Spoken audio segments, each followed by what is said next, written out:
So anyway, um, there's 3 more cymbals on the kit that we haven't talked about yet, and they fall very much in the category of, cymbals that I've collected over the years.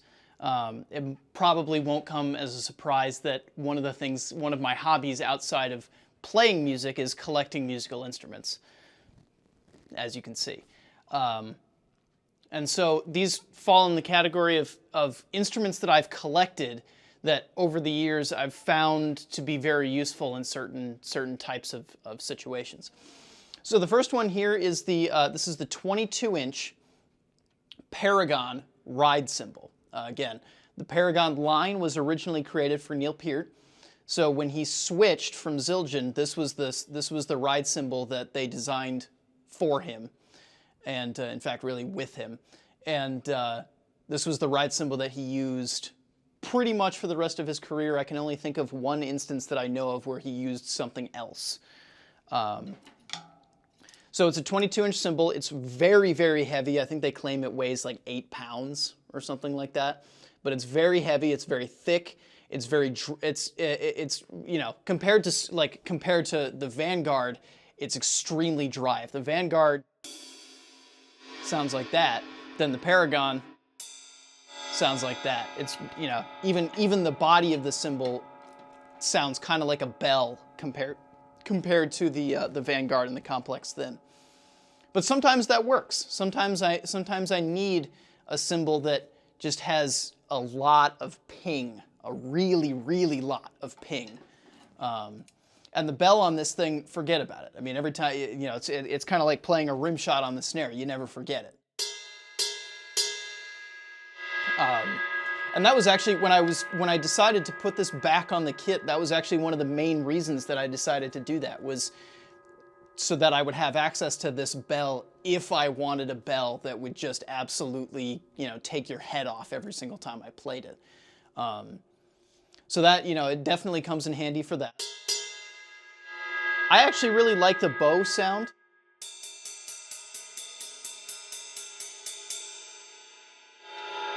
It has a very clean combination of overtones.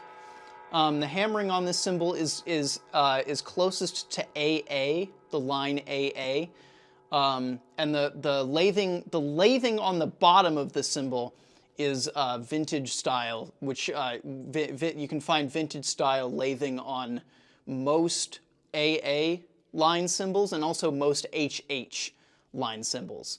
The top is what they call pinpoint lathing, which you can find on most AAX and HHX. In fact, both both of the Omnis here have this pinpoint style lathing on top. And then the hammering throughout the body it looks exactly like AA to me, except for the bell. The bell looks more like HH hammering to me. But it's a phenomenal sounding ride cymbal. I love this thing very much. The only time there's a couple times during basically in the song "The Journey" by Herd of Bison, all 3 of the verses have the same phrases, the same number of phrases, and so the way I built all 3 of those verses was it starts on the sick hat, then it stays there for I think 8 bars. And the next 4 bars are different chords, so I switched to the HH Ozone X hat. And then the last 4 bars, it goes back to the one chord, but dynamically it's kind of we're building throughout the verse to get back to the chorus. So I wound up going with this. It just, for whatever reason, that seemed like the right sound to my ear. I also used this during the return. It doesn't appear that much in the return, but once again, I was using the bell there because I needed a different ride cymbal sound than I had used at any point in the album, and so it just for whatever reason it made sense to me to use that sound for that. So. That's this cymbal. I have not used it yet with Enfierce, but to be continued on that. Now, right above it This right here is the newest addition to the drum set. It does not appear in any of the videos that I've put out yet. So I'm still, I'm still figuring this sound out in the context of the rest of the kit, but this is the 20 Paragon China. They designed, again, by the time Neil Peart retired from playing music, they had developed 3 Chinas for his Paragon line. They had developed the 19, the 20, and the 20 Diamondback. And for a time, I used those 3 Chinas in the same way that in the same kind of ways that he did. But now I've, now I've mixed it up. But so I just recently put this back on the kit because, I think I was talking about in the Chinas video, I was talking about the 19 and the 22 sounding like they had a teardrop shape to me. And as I was, as I was playing, as I was coming up with the parts for some of the Enfierce songs like Nemesia and Clarent, I realized that it made sense to me that I wanted one more cymbal. I wanted one more cymbal sound that I could use in combination with the Vanguard and the Complex Thin to just to add one more dynamic. For whatever reason, it seems that especially with Herd and with Enfierce, those 2 bands often will write sections, and the way that I treat them has kind of 3 different layers to it. 3 different layers, not 4 for whatever reason. And so I had 2 layers, but I was thinking about trying to come up with a way to have 3 layers. So that was when the idea of putting this back on the kit came up, and it does seem to work. I just haven't gotten around to recording anything yet that demonstrates that. So to be continued with this cymbal. Now, switching sides, on over to this instrument, which I would have to say is one of my all-time favorite instruments that I've ever acquired. Funnily enough, I got this for $25 at a garage sale less than a mile away from my house. It's a 22-inch Gong. I believe it's made by Wuhan, but I honestly can't confirm that. When I bought it, there was this little tiny block of cymbals that they weren't even engraved. I'm not sure exactly how they got them on there, but it was this little tiny block of cymbals that were kind of vaguely printed on the back of the Gong, but it was all in a pictorial type of language that I can't read. So I don't know who made this Gong. But when I bought it, it was kind of we bought the Gong, and it was on a stand.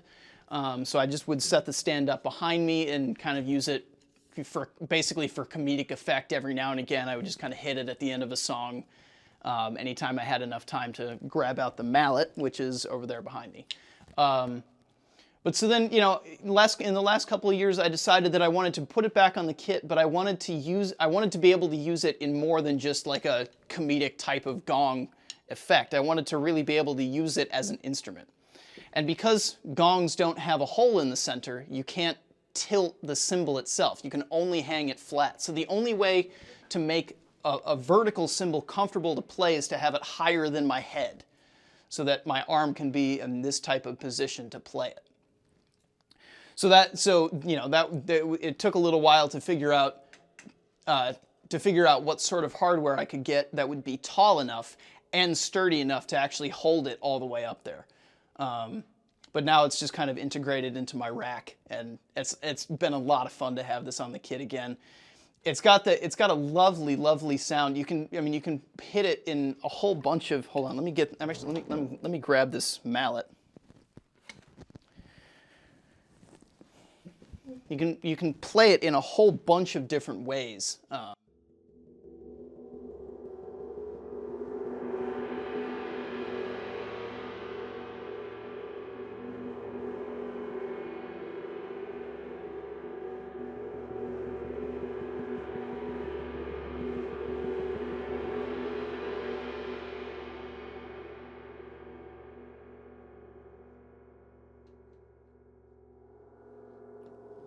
You know, so it's got all the versatility you could ever ask for in a good gong.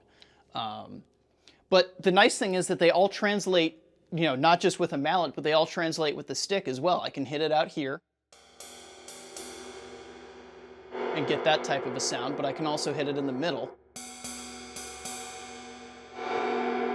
and get that type of a sound. I can hit it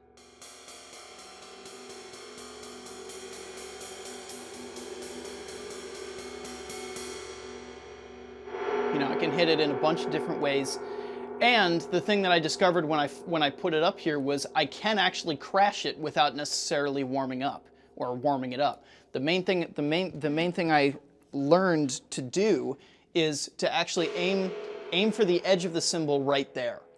So you know, you can see in a lot of the Enfierce videos and in a couple of the Heard videos, when I crash the gong, you can see that's how I'm hitting it. I'm reaching all the way out here in order to crash it. But the rewards are worth it because it goes.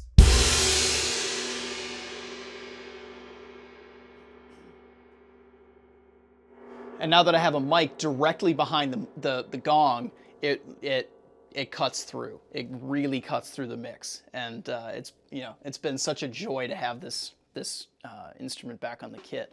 So I think that you can, I think the main uses that I can think of would be, I hit it once during the summons, I hit it once during the journey, I hit it at the end of the Fallout, which is in the Awakening video. It's the kind of the end of the song, right before the Awakening.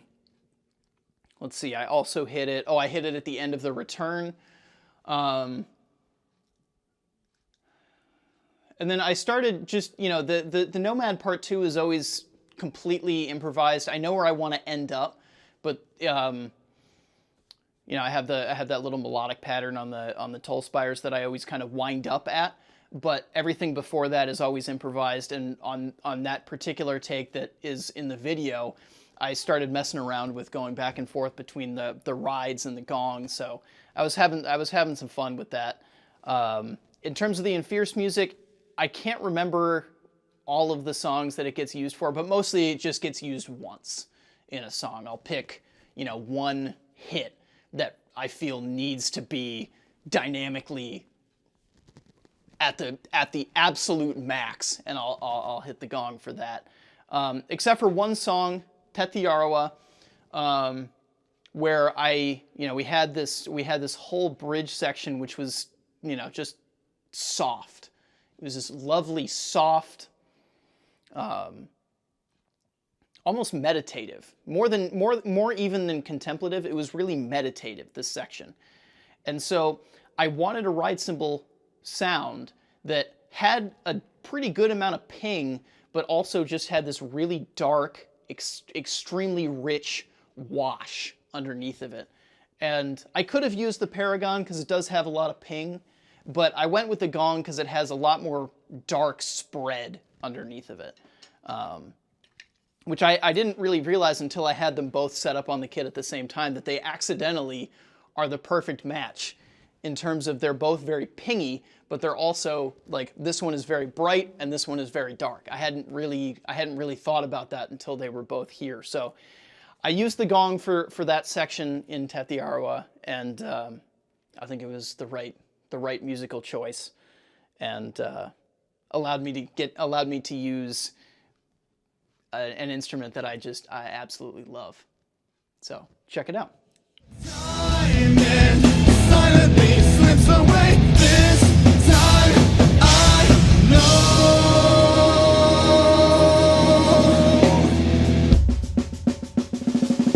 The door is drawing closer now.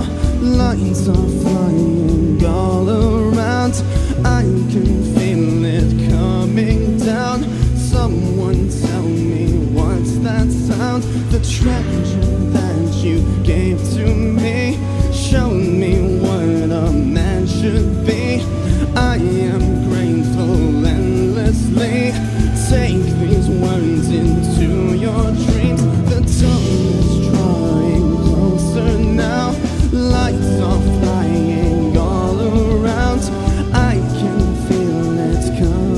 down. Someone tell